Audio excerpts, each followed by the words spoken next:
Sibeli Contígio Lopes, pode começar a compartilhar. Sibeli, a sua tela do seu computador. Ela é médica cardiologista, especialista em imagem cardiovascular pela Unifesp e membro da equipe de tomografia e ressonância cardíaca da Clínica CDI. Isso, 15 minutos, Sibeli, vamos lá. Ok. Bom dia a todos, doutora Daniela, doutor Fabrício, doutor Rogério. É um prazer, tá, estar aqui com vocês no primeiro congresso virtual de cardiologia da SBC.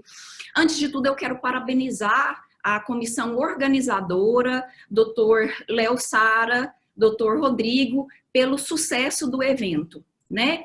Na situação que a gente vive hoje, é preciso coragem para reinventar-se. Então, parabéns pela inovação que vocês promoveram.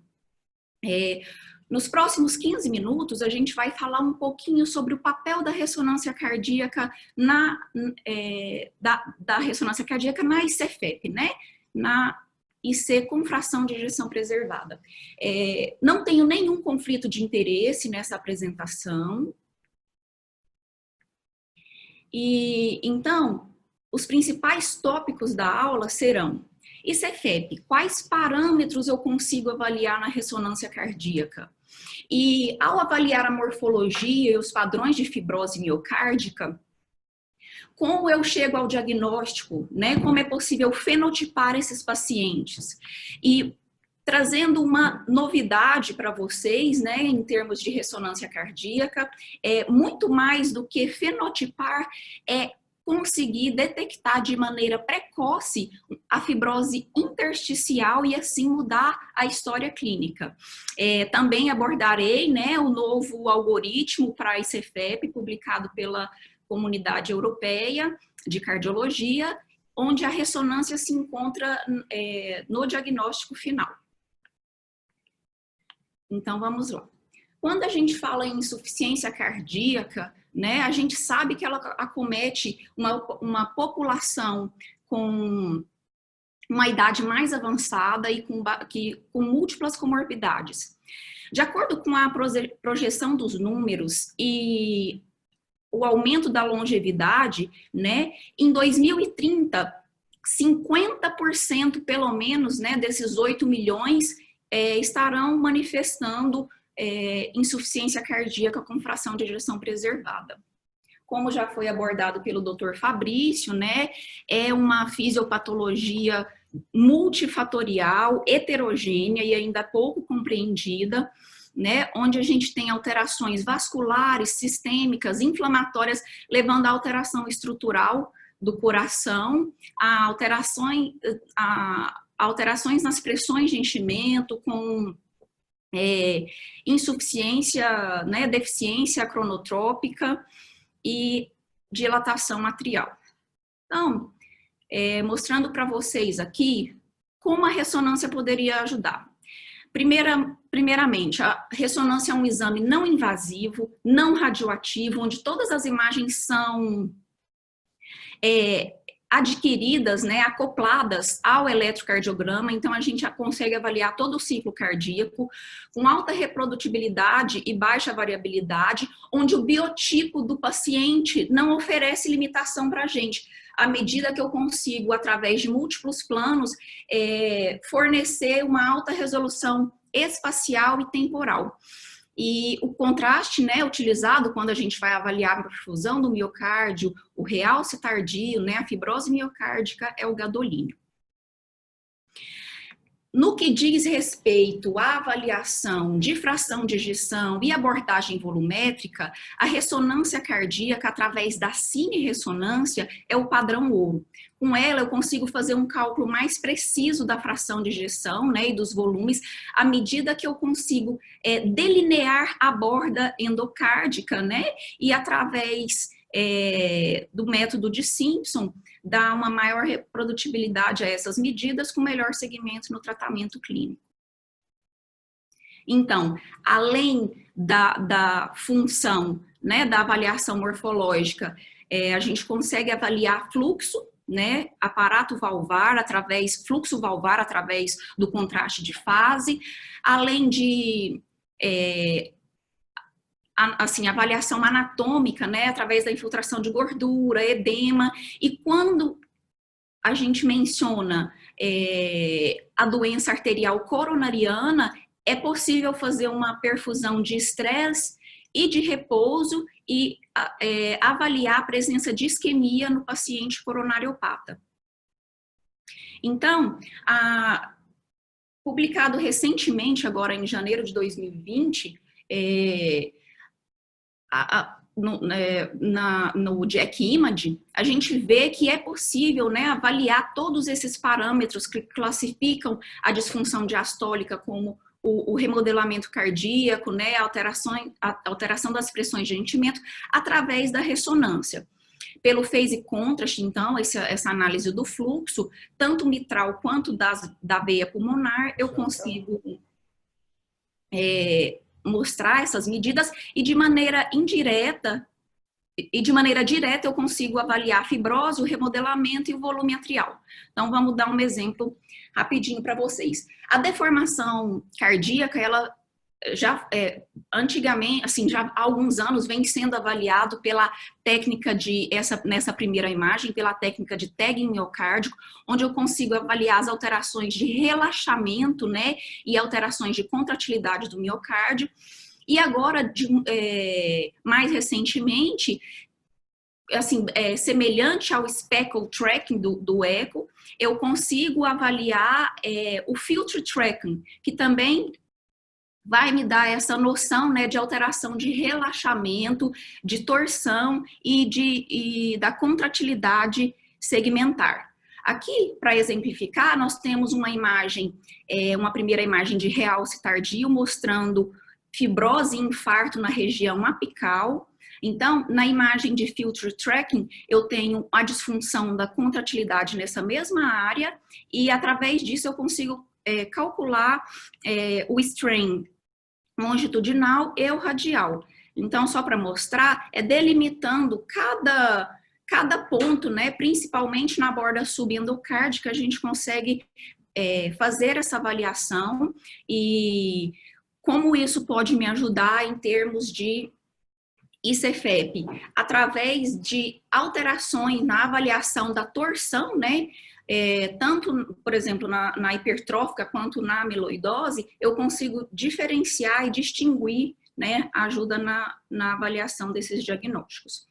Em relação ao átrio esquerdo, a gente já sabe, né, que o aumento do volume indexado do átrio esquerdo está relacionado a uma maior mortalidade, a um maior risco cardiovascular. Mas não só isso, a função e o strain com a avaliação da deformidade na parede do átrio, né, também prediz risco de evento cardiovascular e a gente pode ver isso através do strain do átrio esquerdo pela ressonância.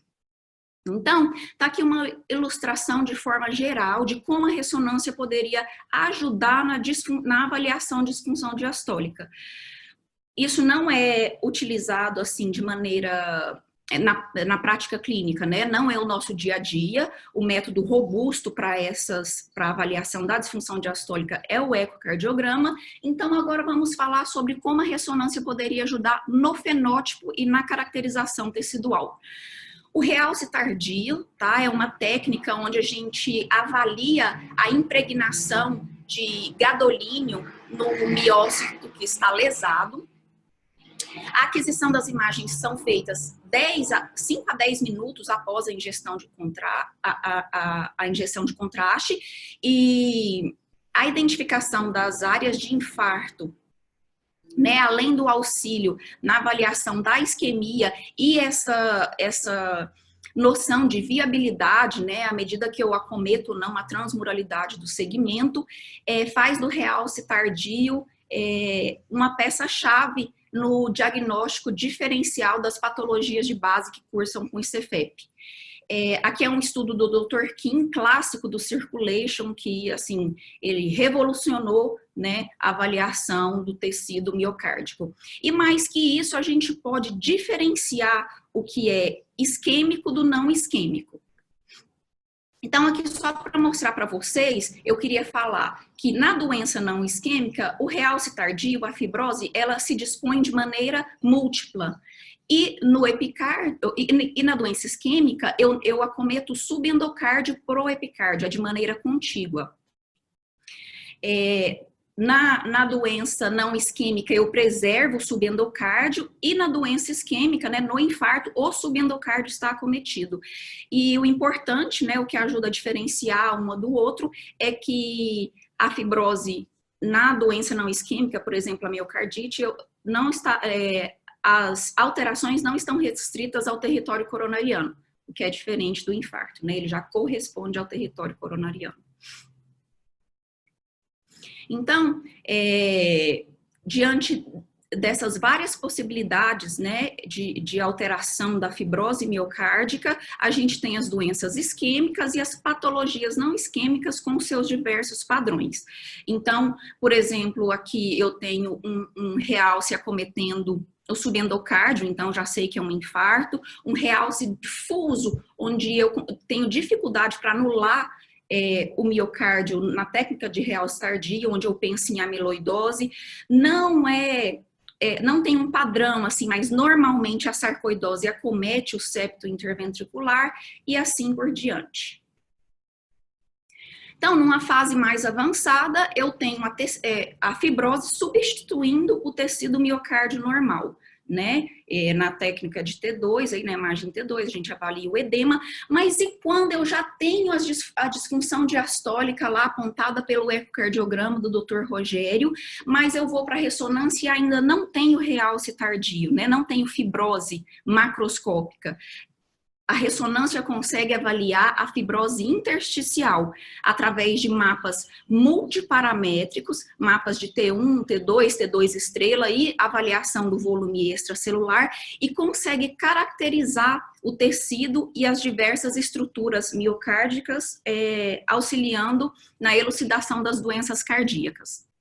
Então, até alguns anos, a ressonância só conseguia caracterizar a fibrose miocárdica de forma qualitativa, e através dos mapas multiparamétricos eu consigo avaliar ela de forma quantitativa. Então, eu consigo mensurar a área de edema, o quanto há de inflamação, o quanto há de cicatriz e dessas alterações no volume extracelular. A partir daí, é como se eu estivesse estudando a histologia do miocárdio, e eu posso, né, cada tecido tem a sua assinatura, e eu posso jogar isso dentro de um espectro, né, onde cada doença que pode cursar com ICFEP tem sua assinatura. Então, se comparando com o normal, esses parâmetros estão elevados, por exemplo, na miocardite, na amiloidose, e estão diminuídos tanto na deposição de ferro, na hemocromatose, por exemplo, na doença de Fabry também. Então, aqui expondo aquele algoritmo, né, onde a ressonância entra aqui no step final, no step 4, para auxiliar na etiologia do paciente com ICFEP. O realce tardio é o principal, é o que vai me diferenciar a doença isquêmica da não isquêmica, e assim poder elucidar os diagnósticos.